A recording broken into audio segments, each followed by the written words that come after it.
Hello and welcome to all our viewers in Nigeria and around the world to News Cycle on Global Television. Coming to you live from the nation's capital, Abuja, I am Godwin Sunday. A quick reminder that Global Television is on DSTV channel 365 and StarTimes channel 276.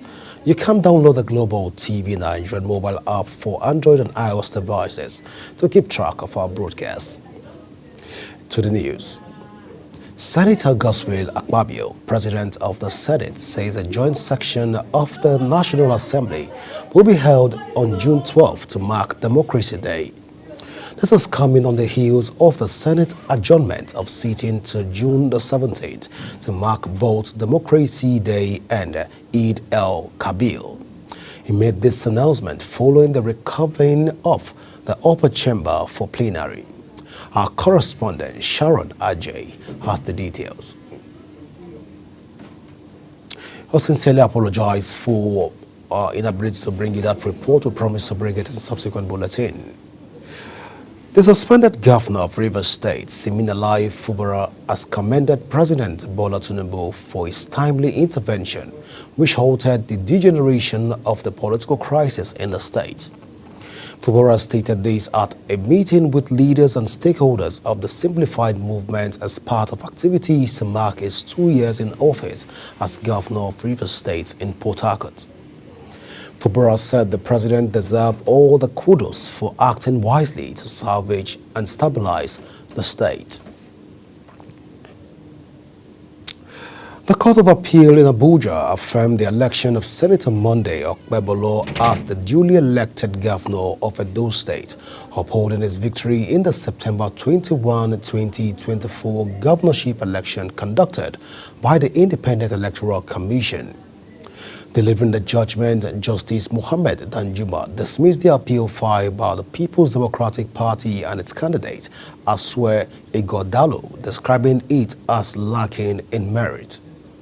The three-member panel ruled unanimously, reiterating the decision of the Edo State Governorship Election Tribunal on what they reached in judgment. Justice Danjuma held that the appellants failed to prove any miscarriage of justice or provide credible witnesses and documentation to support their allegations over overvoting. The Gombe State branch of the Nigerian Bar Association has organized a one-day capacity building for investigators and prosecutors of the State Command of the Nigerian Police Force.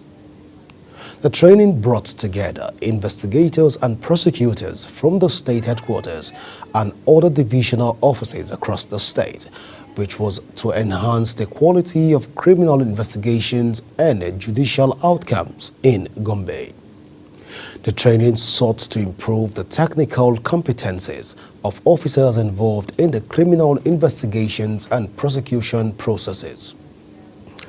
Meanwhile, the federal government has announced that students in both federal and state technical colleges will now enjoy free education. According to the government, the package includes free tuition, accommodation, feeding, and a monthly stipend of 22,500 naira for each student.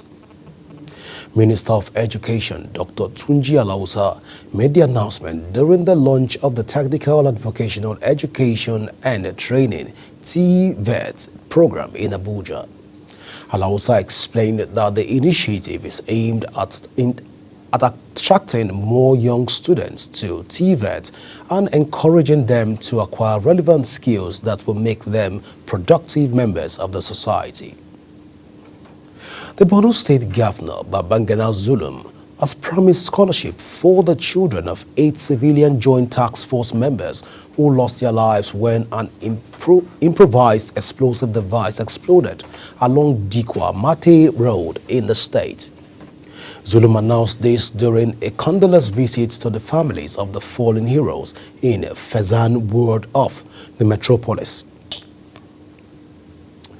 The Niger State Emergency Management Agency, NSEMA, has confirmed the death of 21 persons in a flood disaster involving 2 communities in the early hours of yesterday. The affected settlements are Tifin Maza and Agwanwa Awusawa in Mokwa town of Mokwa Local Council. The incident occurred during a heavy downpour that lasted several hours.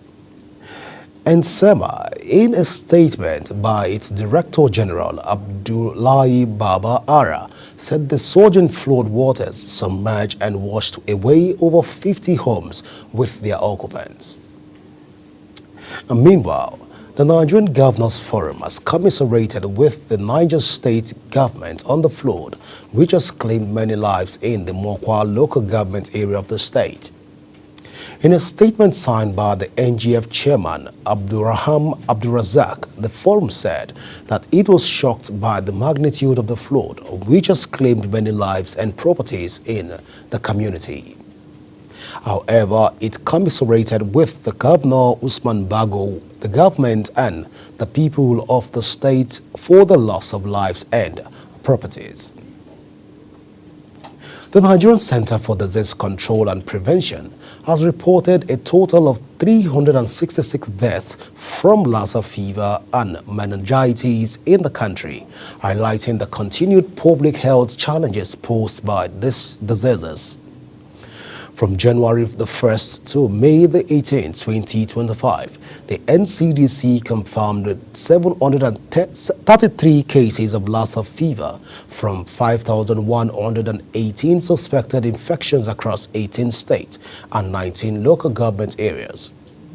Within the same period, the country recorded 141 Lassa fever-related deaths, representing a case fatality rate of 19.2%. You are watching the live broadcast of News Cycle. When News Cycle returns, Tinubu hails Ogun for hosting world-class sport festivals. Details coming shortly, plus business and foreign stories on the other side of this break. Please stay with us.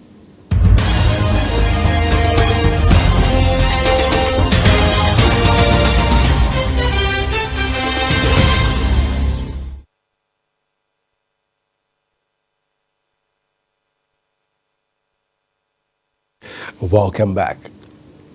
In business, President Bola Tinubu has signed an executive order aimed at slashing oil and gas project costs, improving government revenue, and accelerating investment inflow into Nigeria's energy sector. In a statement issued by the Office of the Special Advisor to the President on Energy, the federal government said the directive introduces far-reaching fiscal reforms that prioritizes cost efficiency, operational accountability, and national value retention. According to the statement, one of the key provisions of the executive order is a cap on tax credits, limiting them to no more than 20% of accompanying annual tax liability. The Nigerian Export Processing Zone Authority and the House of Representatives Committee on Public Accounts have vowed to activate and strictly enforce regulations guiding operations within free trade zones to ensure prompt and full remittances into the Federation account. This resolution was reached during an oversight visit by the House Committee to Dangote Refinery and Petrochemical Free Zone Enterprise and the Lagos Free Zone in Ibeju, Lekki, Lagos. A statement issued by NEPSA Head of Corporate Communication, Martin O'Day, quoted the Managing Director and Chief Executive Officer of the authority, Dr. Olufemi Oguyemi, as reaffirming NEPSA's commitment to accountability and regulatory compliance across all zones.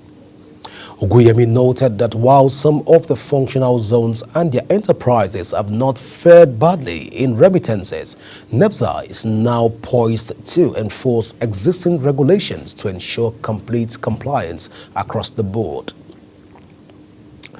Meanwhile, U.S. Treasury Secretary Scott Bessent says trade negotiations with China were a bit stale and suggested President Donald Trump and his Chinese counterpart Xi Jinping could get involved. The world's two biggest economies agreed this month to pause reciprocal tariff for 90 days. A surprise that this escalation in their bitter trade war following talks between top officials in Geneva.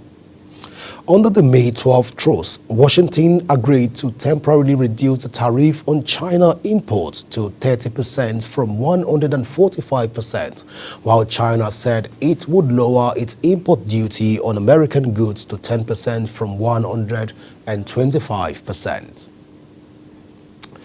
Still on business, Adamawa State Governor Albadu Fintiri flagged off the construction of the Yola International Conference and Event Center to commemorate his 6th year in office. The project, estimated at 19.9 billion naira, is expected to be completed within 12 months. Speaking at the flag-off ceremony, Governor Fintiri said the center would stimulate business activity, attracting investment and boost the state's internally generated revenue. On the foreign scene, the United Nations honored staff serving at the same field mission through several events to mark the International Day of UN Peacekeeping. The International Day of UN Peacekeeping, held annually on May 29, is an international day to pay tribute to all the men and women who have served and continue to serve in United Nations peacekeeping operations for their high level of professionalism, dedication, and courage. Also to honor the memory of those who have lost their lives in the cause of peace. A senior Hamas official says a U.S. plan for a ceasefire in Gaza fails to meet its core demands, but it will continue to study the proposals. The White House said that Israel had signed off on the U.S. envoy Steve Witkoff plans, and it was waiting for a formal response from Hamas. Israeli media cited Israeli officials as saying it will see Hamas hand over 10 living hostages and the bodies of 18 dead hostages in 2 phases in exchange for a 60-day ceasefire and the release of Palestinian prisoners in Israeli jails. The FBI is investigating an effort by one or more unknown people to access the people's phone of Susie Wiles and the White House Chief of Staff. The key Trump ally told people that our phone had been hacked after a impersonator or impersonators used a contact file to message other top U.S. officials. Some recipients of the messages raised suspicions after they were asked if they could continue a conversation in another platform, such as Telegram. In the meantime, France will ban smoking in outdoor areas where children are likely to be present starting from June the 1st, 2025. This includes beaches, parks, bus stops, schools' entrance, and sports venues. Health and Family Minister Catherine Vautrin made this known. The rule will also stop students from smoking in front of schools.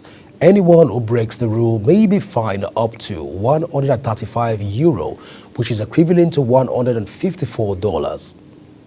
However, the ban does not apply to France's famous outdoor cafe Terrasse or its electronic cigarettes. In sports, Real Madrid have officially announced the signing of England international Trent Alexander-Arnold from Liverpool on a 6-year contract.